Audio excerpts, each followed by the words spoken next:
bar chords are so hard to make them sound clean, right? Well, I believe that a lot of what makes them hard is the myth around them. What if I told you bar chords are just normal chords moved across the fretboard? Let me explain. Let's start by defining and analyzing the word bar chord. The most common bar chord, and probably the one you're struggling with, is an F. The common way to play an F. So if we get that F and we break it down and we define it with the name, we've got the bar, that's our index finger, and then we've got the chord, a chord shape. The easiest way to see this is if we get an F and we just glide that F without lifting up our fingers one fret towards the headstock. So I'm gliding that F over here and throwing it to where my index is behind the nut. What chord shape is that? If I replace my finger, that's an E shape. So a F is really just an E moved up one fret and with the bar behind it so that all the notes move at the same time. So if I move an E, I'm just going to fret that E like that, right?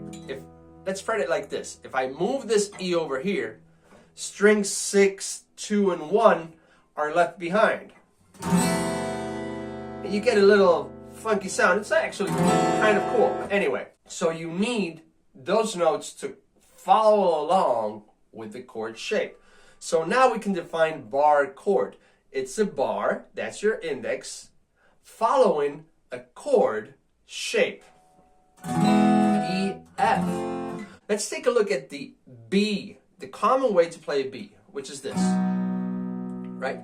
If we look at this bar chord, remember, bar chord, okay?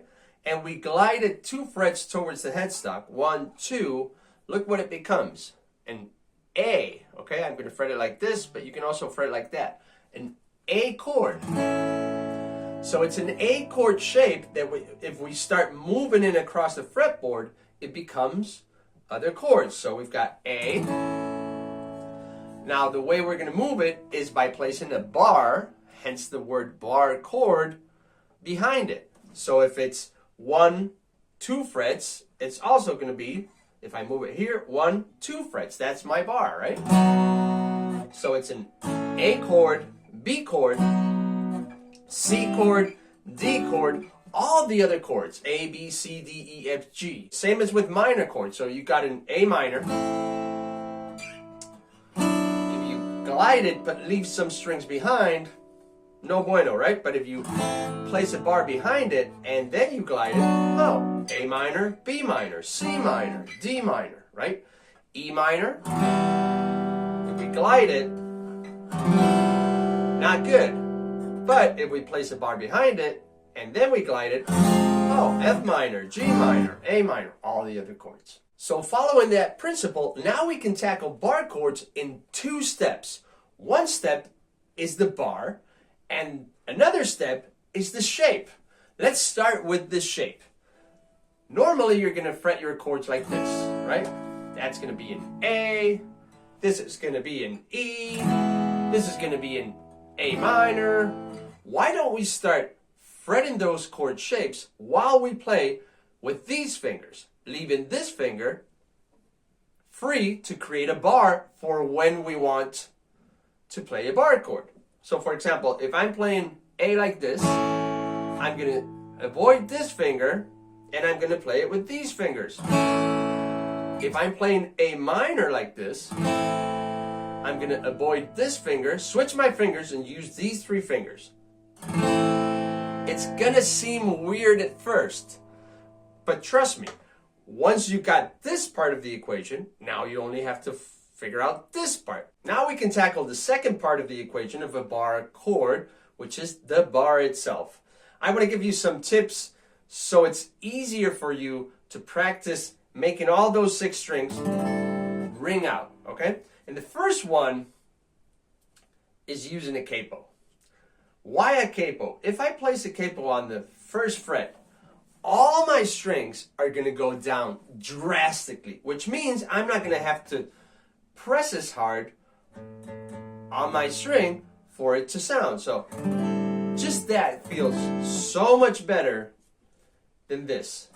So much better. Just by placing a capo on the first fret. You see, a bar implies what I call it like a duck grip, which is very uncomfortable for us humans. We never grab things like this. We grab them like this. So this is a very uncomfortable grip. We don't like it, right?